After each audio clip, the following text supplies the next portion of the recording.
Welcome to The Explainer. We are jumping right into the deep end today, because on May 7th, a fragile ceasefire in the Middle East was completely shattered in a matter of seconds. We're going to unpack a highly explosive chain of events that just unfolded in one of the world's absolute most critical waterways. So, let's look at exactly what happened according to our sources, and how this massive military and diplomatic chess game is playing out over the Strait of Hormuz. Okay, so everything kicks off on May 7th. You've got 3 U.S. guided missile destroyers, the USS Truxtun, Rafael Peralta, and Mason, making this highly strategic transit out of the Strait of Hormuz and toward the Gulf of Oman. As they're sailing along, boom, hidden launch ramps on the Iranian coast suddenly fire. The Islamic Revolutionary Guard Corps, the IRGC, launches this totally unprovoked wave of suicide drones, anti-ship missiles, and even small speedboats. Their goal?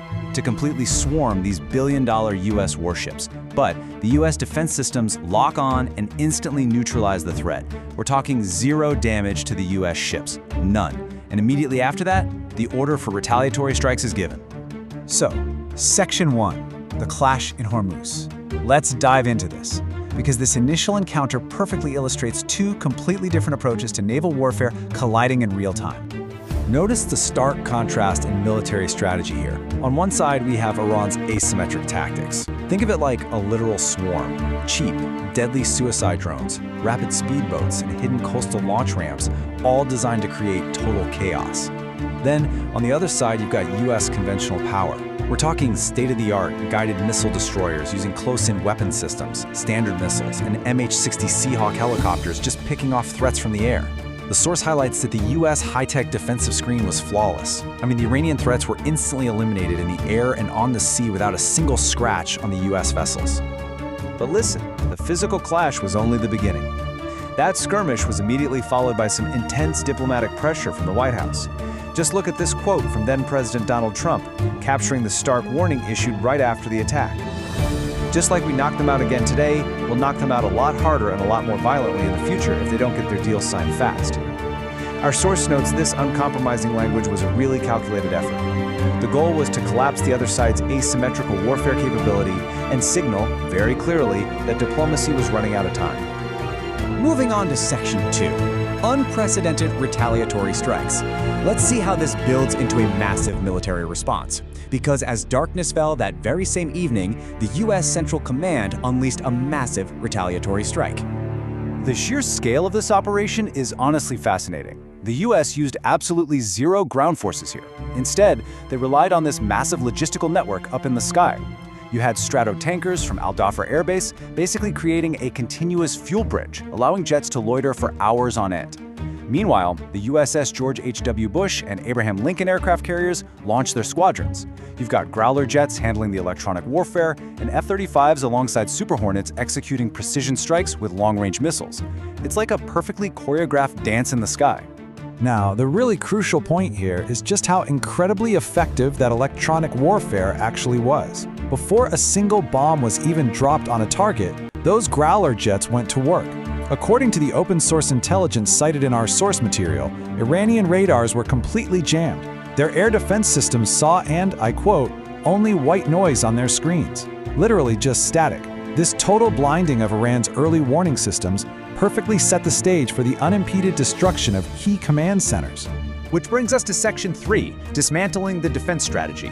With the skies totally cleared, the U.S. military set out to systematically dismantle the IRGC's coastal kill zone, which is this sprawling 1,609-kilometer network along the strait.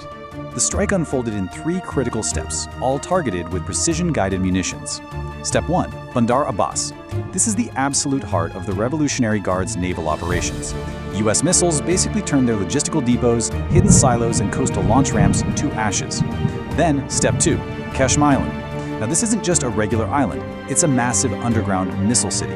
The strikes permanently sealed the concrete tunnels housing ballistic missiles and destroyed launch ramps for Shahed 136 kamikaze drones. And finally, Step 3. The Sirik region. This was Iran's newest naval base and, crucially, their primary early warning radar node. By hitting this, the U.S. essentially gouged out the IRGC's giant eyes watching over Hormuz, creating a massive, massive blind spot. To truly grasp why these specific targets were chosen, you've got to look at this definition right here: asymmetric warfare doctrine. It's a military strategy using unconventional weapons and tactics, like those cheap drone swarms and speedboats we talked about earlier, to exploit the vulnerabilities of a conventionally superior force. This was the exact doctrine Iran had spent years, literally years, building up along the coast to threaten billion-dollar naval assets. So these retaliatory strikes weren't just about blowing up buildings, right? They were specifically designed to permanently erase this entire asymmetric capability from the map. In the immediate aftermath, our sources report there was pretty much total chaos within the Iranian regime. I mean, because their communications were cut, Iranian commanders were essentially flying blind. Initially, get this, Tehran actually thought the United Arab Emirates was responsible. They assumed it was payback for missile strikes that had hit the UAE's Fujairah industrial zone just a couple of days prior on May 4th and 5th. Once they finally realized it was the US Navy, well, Iranian state media like Fars and Tasnim quickly pivoted. They started broadcasting propaganda to their public, trying to claim that these massive explosions were just routine air defense exercises. Let's look at Section 4, the secret diplomatic ultimatum. Now we're going to pull back the curtain a bit, because behind the exploding missiles and blinded radars, there was this intense diplomatic chess game playing out. And this is the real catalyst for the escalation. See, during a fragile 2-week ceasefire in April, Iran had presented what the source describes as a highly extreme 14-point demand. We're talking big asks here. They wanted the complete withdrawal of American forces from the region, billions of dollars in war reparations, and entirely new mechanisms that would give them total control over the Strait of Hormuz. Naturally, the US administration immediately rejected these demands. They just took them entirely off the table. But then the US countered. And notice the sheer pressure applied here. The US delivered a secret one-page memorandum via Pakistani mediators. It demanded the immediate opening of the Strait of Hormuz, a sharp cutoff of funding for all proxy forces like Hezbollah, and a complete halt to Iran's nuclear program. And they had a 30-day negotiation window to do it. Our source notes that Iran was actually in the middle of evaluating this vital offer, with a final response expected within 24 hours. So that May 7th clash, it happened right in the middle of this ticking clock. So how is the strike actually communicated to the rest of the world? Well, it was a two-pronged message. On one side, you have US Central Command issuing this cold, calculated statement, framing it strictly under international law as a precision defensive operation. Meaning, hey, any attack on warships in international waters triggers the legal right to self-defense. But on the other hand, the White House delivered some incredibly stark, uncompromising rhetoric. Spokespeople warned that if Iran didn't accept they were militarily defeated, the US was ready to unleash hell. It was basically an implicit enforcement. Accept the ceasefire terms or face the systematic destruction of your military assets.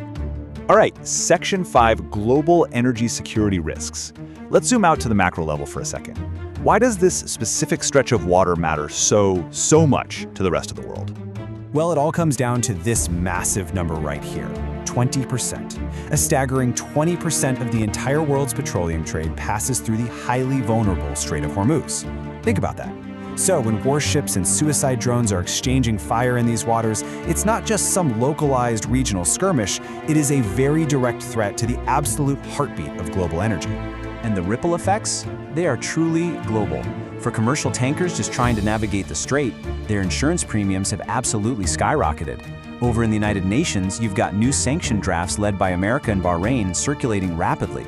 And for massive economies like China and Japan, their vital energy supply chains and bypass routes have suffered some really deep disruptions.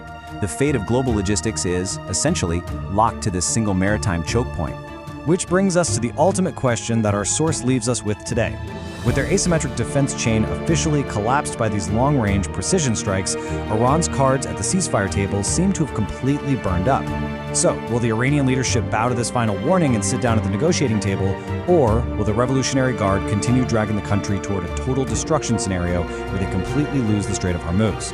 It's a deeply fascinating, incredibly tense geopolitical chess match, and for sure, one that the entire world is watching very closely. Thanks for joining me on this explainer, and I'll catch you next time.